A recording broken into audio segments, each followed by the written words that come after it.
Hello friends, ఈరోజు మన ఛానల్లో అటుకుల పాయసం ఎలా తయారు చేయాలో చూద్దాం. ముందుగా కొన్ని అటుకులను ఇలా వాటర్లో నానబెట్టుకోవాలి. తర్వాత స్టవ్ మీద ఒక గిన్నె పెట్టేసి అందులో ఒక టీ గ్లాస్ అన్ని వాటర్ పోసి ఇలా బాయిల్ చేయాలి. తర్వాత డ్రై ఫ్రూట్స్ని ఇలా వేయించి పెట్టుకోవాలి. తర్వాత కొంచెం ఇలాచీ పౌడర్ వేయాలి.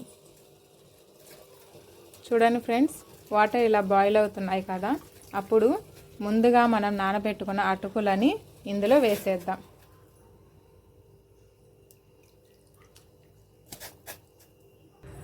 ఇలా అటుకులను వేసి ఒకసారి కలపాలి. చూడండి ఫ్రెండ్స్, అటుకులు ఎలా బాయిల్ అవుతున్నాయో, ఇలా అవుతున్నప్పుడు మధ్య మధ్యలో వీటిని కొంచెం మెత్తగా కలపాలి. ఇలా బాయిల్ అవుతున్నప్పుడు ఒక గ్లాస్ మిల్క్ పోయాలి. చూసారా ఫ్రెండ్స్, ఇలా మిల్క్ వేసిన తర్వాత కొంచెం కలిపి ఇందులో బెల్లం అయితే బెల్లం, షుగర్ అయితే షుగర్ వేసుకోవచ్చు. మేమైతే బెల్లం వేస్తున్నాం, ఎందుకంటే బెల్లం అనేది చాలా హెల్దీ కాబట్టి మేము ఎక్కువగా బెల్లమే యూస్ చేస్తూ ఉంటాం. మీ ఇష్టం అండి, మీరు షుగర్ అన్నా వేసుకోవచ్చు.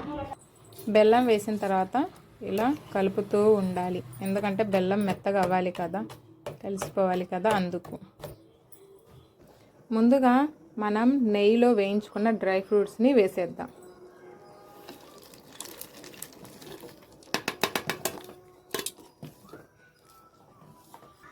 ఇప్పుడు డ్రై ఫ్రూట్స్ వేసాం కదా, ఇప్పుడు దీనిపైన లైట్గా నెయ్యిని వేసుకుందాం. మేమైతే 2 స్పూన్స్ వేసుకుంటున్నామండి, ఎందుకంటే చాలా టేస్ట్గా ఉంటుంది నెయ్యి వేస్తే.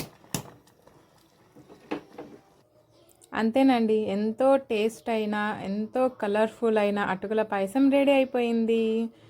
ఈ వీడియో కనుక మీకు నచ్చినట్టయితే please subscribe and share and like and bell icon press చేయండి. Thank you. తర్వాత ఈ అటుకుల పాయసాన్ని ఒక బౌల్లోకి సర్వ్ చేసుకుందాం.